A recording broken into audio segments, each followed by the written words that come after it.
देख लेना इसको देखना है कि अलाउ तो है ना मीडिया में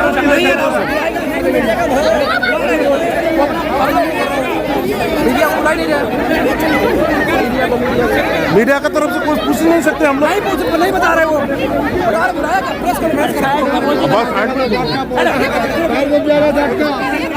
जगह दो तो धक्का मार रहा है पीछे हो जाओ हाथ में छोड़िए ना गिरेगा तो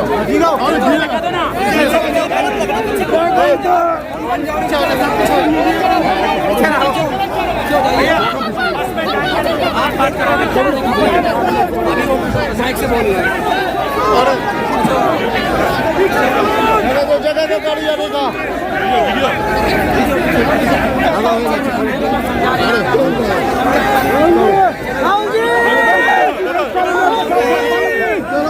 नमस्कार।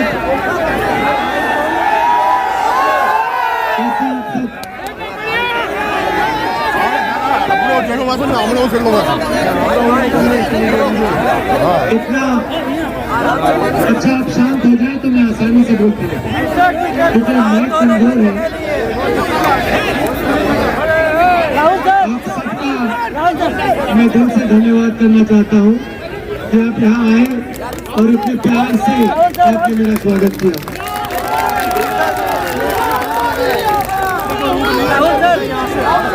पिछले साल हमने भारत जोड़ो यात्रा की थी। भैया शांत हो जाए प्लीज। भारत जोड़ो यात्रा की थी और उसका लक्ष्य था कि जो भारत में नफरत फैलाई जा रही है, फैल रही है, एक धर्म दूसरे धर्म के बीच में, एक भाषा दूसरी भाषा के बीच में, एक प्रदेश दूसरे प्रदेश के बीच में, इसके खिलाफ हम सबको मिलकर खड़ा होना चाहिए। आप सहमत हैं इससे कि देश को नफरत से, हिंसा से फायदा नहीं होता है। ये अगर कोई भी हिंदुस्तानी शांति से आंख बंद करके अपने आप से पूछे कि नफरत से, हिंसा से मेरा फायदा होता है या देश का फायदा होता है, उसको अंदर से ही जवाब मिलेगा कि नफरत से, हिंसा से किसी को कुछ फायदा नहीं होता। मगर हमें देखने को मिल रहा है कि आस्ते आस्ते ये जो मोहब्बत का देश है, इसमें आस्ते आस्ते से नफरत फैलती जा रही है। इसका कारण है, अगर आप किसी भी युवा से पूछो कि आप पढ़ाई करने के बाद क्या करना चाहते हो, तो सारे के सारे युवा आपको कहेंगे मैं जॉब करना चाहता हूँ, मैं रोजगार चाहता हूँ, मैं इंजीनियर बनना चाहता हूँ। चाहता हूं, मैं डॉक्टर बनना चाहता हूं, मैं लॉयर बनना चाहता हूं। मगर देश की सच्चाई है कि आज हिंदुस्तान में अगर हमारे युवाओं को रोजगार चाहिए तो उनको रोजगार नहीं मिल सकता है। ये और जो देश के युवाओं के सपने हैं, उन सपनों को देश के युवा पूरा नहीं कर पा रहे हैं और इसके कारण उनके दिल में नफरत, क्रोध और गुस्सा पैदा हो रहा है।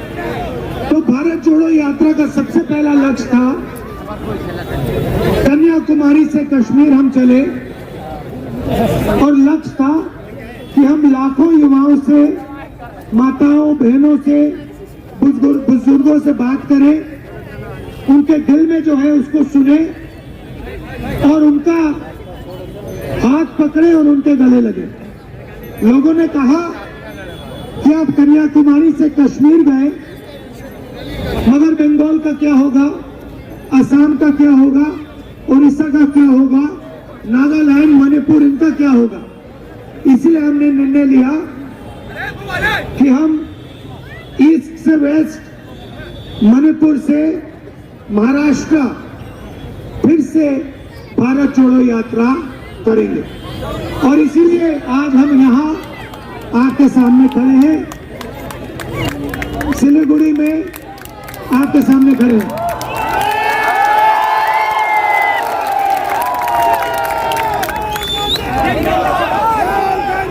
और इतने मोहब्बत से आपने, मैंने कहा भी नहीं और आपने मोहब्बत की दुकान खोल दी और फ्री में दिल खोलकर। तो इसके लिए मैं आपको बहुत बहुत धन्यवाद करना चाहता हूं। काफी टाइम से ऐसी यात्रा हमने की है और मैं चाहता था कि मैं आपके बीच में आकर ऐसे दूर से नहीं, स्टेज से नहीं, हेलो, स्टेज से नहीं, मगर ऐसे आपके बीच में आके आपकी बात सुनो। यात्रा में हम भाषण 15-20 मिनट का करते हैं, मगर 7-8 घंटे हम आपके बीच में आते हैं, किसानों से बात करते हैं, मजदूरों से, युवाओं से बात करते हैं। हमने इस यात्रा में न्याय शब्द भी जोड़ दिया है। पिछली यात्रा भारत जोड़ो यात्रा थी, इसमें हमने न्याय शब्द भी जोड़ दिया है, क्योंकि हमें लगता है कि हिंदुस्तान में नफरत का कारण, हिंसा का कारण अन्याय भी है। आपने देखा कि दिल्ली में जो सरकार है, पूरा का पूरा काम वो इन बड़े उद्योगपतियों के लिए करते हैं।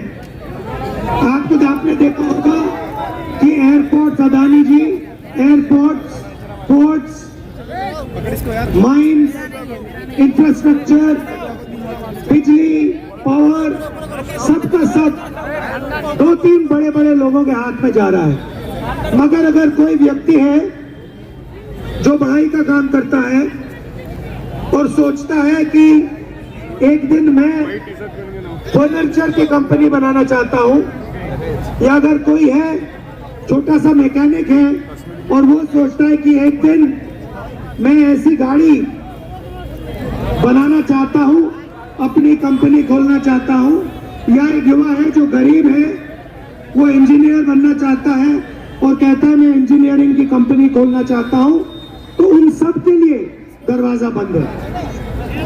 ये जो कंपनी है, ये कौन सी गाड़ी है? टोयोटा गाड़ी है ना।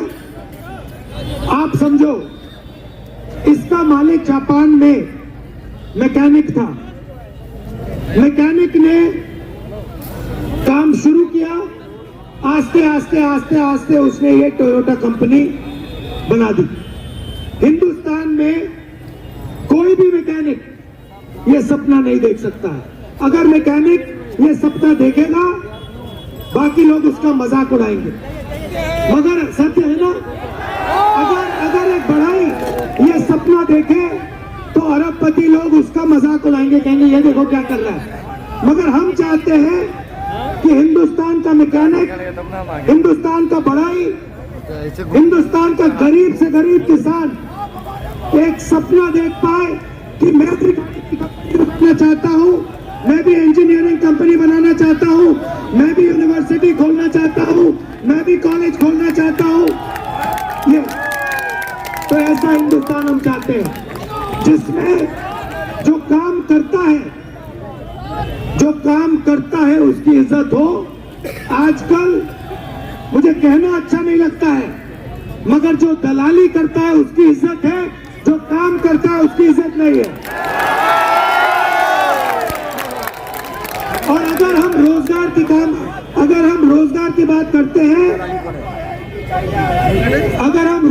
बात करते हैं, तो जिस दिन जो हमारा हाथ से काम करता है, चाहे वो मैकेनिक हो, किसान हो, बढ़ाई हो, जिस दिन उसकी इस देश में इज्जत हो जाएगी, उस दिन आसानी से इस देश के युवाओं को रोजगार मिलना शुरू हो जाएगा। तो ये मैं आपसे कहना चाहता था। आखिरी बात, सामाजिक न्याय की बात करना चाहता हूं। और आप देखें तो जो हमारे आदिवासी भाई हैं, दलित भाई हैं, पिछड़े वर्ग के भाई हैं, बहनें हैं, उनके लिए देश में दरवाजे बंद हैं। तो इसके बारे में भी हमें सोचना है कि कमजोर से कमजोर व्यक्ति, उसको भी लगे कि मेरा देश मेरी रक्षा करता है, उसको भी लगे कि अगर मुझे डर लगता है तो मेरा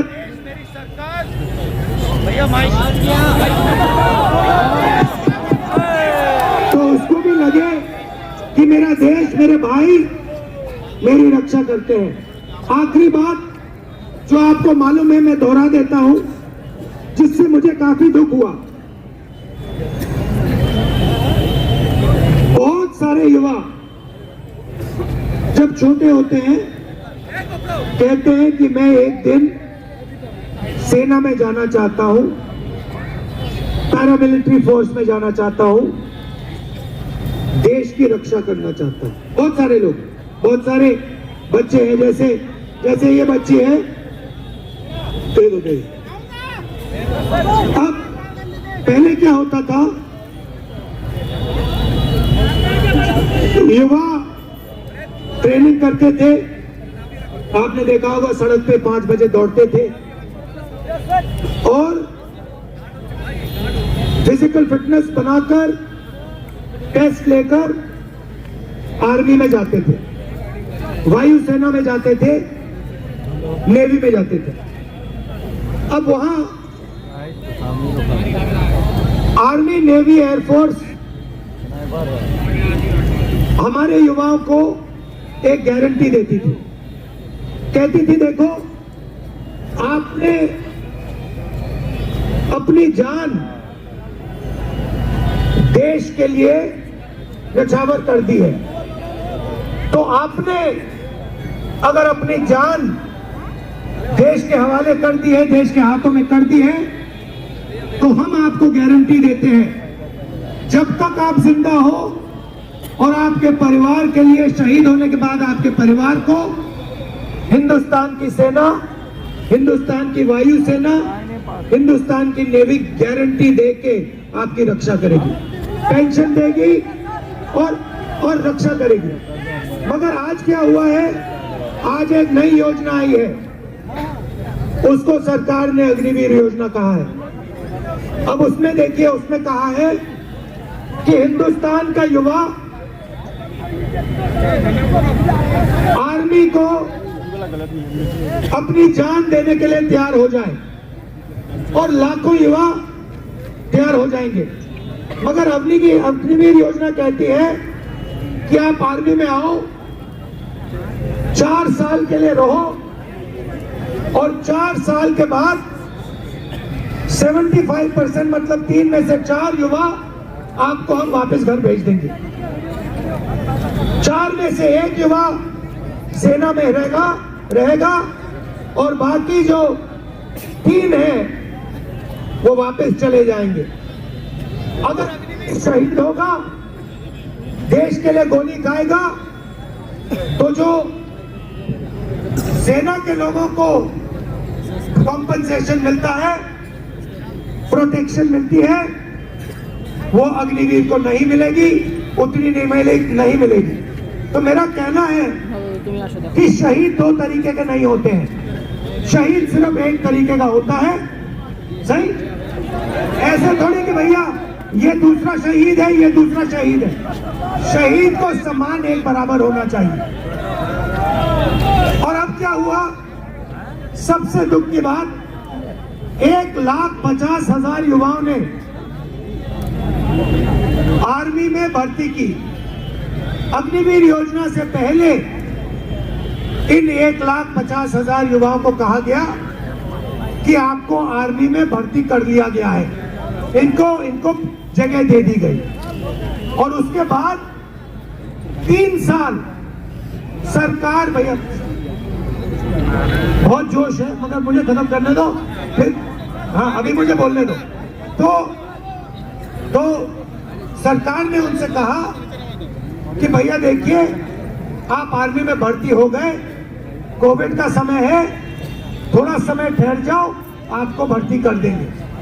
3 साल उनको ऐसे लटका के रखा और 3 साल बाद 1,50,000 हिंदुस्तान के युवाओं को कहा कि तुम्हें ना आर्मी में भर्ती होगी, तुम्हारी ना आर्मी में भर्ती होगी, ना तुम्हें अग्निवीर में जाने देंगे। तो इनके साथ अन्याय हुआ है, अन्याय हुआ है ना। तो ये जो 1,50,000 युवा हैं जिन्होंने आर्मी में भर्ती करवा ली थी, इनके खिलाफ अन्याय हो रहा है और ये गलत है। आप बात से सहमत हो? तो ऐसी बातें मैं उठाना चाहता हूं, जो देश में अन्याय हो रहा है और पूरे देश में, हर प्रदेश में अलग अलग तरीके से अन्याय हो रहा है। इसलिए मैं आपसे बात करके, जो आपके दिल में है उसको सुन के, समझ के मैं आपके सामने और देश के सामने रखना चाहता हूं। बंगाल में मैं आपको बताना चाहता हूं कि बंगाल में मैं आज आया हूं और जो आपने मुझे प्यार बंगाल में दिया है, शायद किसी और प्रदेश में मुझे नहीं मिला। तो इसके लिए मैं आपका धन्यवाद करना चाहता हूं और आपने अपनी पूरी जो शक्ति है, पूरा जो दम है, आपके दिल में जो मोहब्बत है, आपने पूरी की पूरी इस यात्रा में झोंक दी। इसके लिए मैं धन्यवाद करना चाहता हूं और ये कभी नहीं भूलूंगा। मेरे लायक और आखिरी बात देखिए, और आखिरी बात मैं आपको बताना चाहता हूं, बंद करने से पहले देखिए, बंगाल एक स्पेशल जगह है, ये आम जगह नहीं है। जब टायर है, अंग्रेजों के खिलाफ लड़ाई हो रही थी, तो आइडियोलॉजिकल काम, अंग्रेजों से लड़ने का जो आइडियोलॉजिकल काम था, वो आप बंगाली लोगों ने किया था। ये आप मत भूलिए। मतलब आप इंटेलेक्चुअल लोग हो, आप सोचने वाले लोग हो, आप एक दूसरे के साथ मिलके चलने वाले लोग हो और आपकी जिम्मेदारी बनती है। आप ये मत सोचो कि आपकी जिम्मेदारी नहीं बनती, क्योंकि आप बंगाली हो, इसीलिए आपकी जिम्मेदारी बनती है कि आप देश को रास्ता दिखाओ। आपने रविंद्रनाथ टैगोर जी ने किया, सुभाष चंद्र बोस जी ने किया, विवेकानंद ने किया। तो आप लोगों के अंदर ये क्षमता है और अगर आपने देश को रास्ता दिखाने का काम नहीं किया, मैं आपको बता रहा हूं, तो देश आपको माफ नहीं करेगा। ये आपकी जिम्मेदारी है और किसी एक व्यक्ति की नहीं है, क्योंकि ये जो आग है बंगाल के हर व्यक्ति के अंदर है, छोटे से छोटे बच्चे के अंदर है। तो आप सबकी जिम्मेदारी बनती है कि नफरत के खिलाफ आपको लड़ना है मिल के एक साथ चलना है और जो आपका इंटेलेक्चुअल पावर है उसके साथ आपने भारत को जोड़ने का काम करना है। यह मैसेज मैं आपको देने आया हूं, क्योंकि ये काम सिर्फ आप कर सकते हो। ये बात समझो, ये जोड़ने का काम, गहराई से सोचने का काम ये आपका है, ये आपकी जिम्मेदारी है और मैं जानता हूं कि आप ये जिम्मेदारी पूरी करके दिखाओगे। आप सबको बहुत बहुत प्यार। बैक साइड बिल्कुल देखते हैं और दिल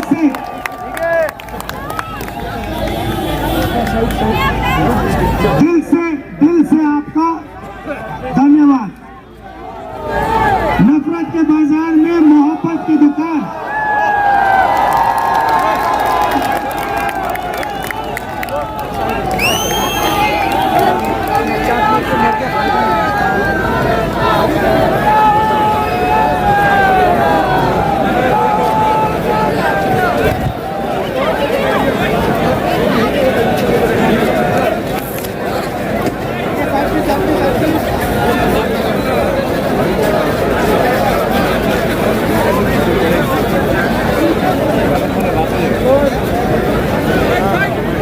এদিকে যাবে বর্ধমান टाइम लगेगा।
क्या स्काई बुक नहीं किया इसके लिए?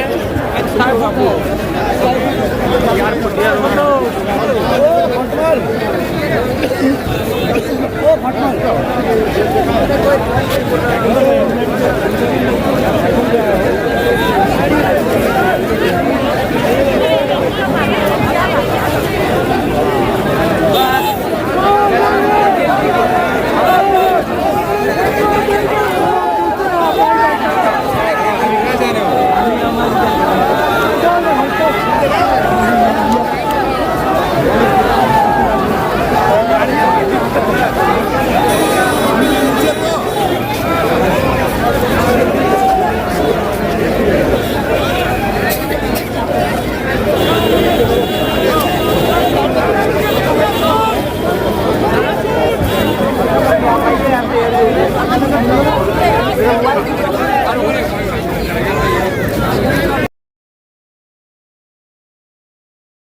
मैं आज भी खुर्द तालुका संगमनेर जिला अहमदनगर मणिपुर से नई यात्रा चालू है। भारत जोड़ यात्रा नई यात्रा राहुल को ले जाने को आए। यात्रा सफल होंगी, मणिपुर से बॉम्बे तक जाएंगी। राहुल को लेने को आया मैं, महाराष्ट्र से बंदा है, मैं राहुल के साथ चल रहा है। मणिपुर से महाराष्ट्र जाएंगी। जय हिंद, जय महाराष्ट्र, जय भारत, जय कांग्रेस।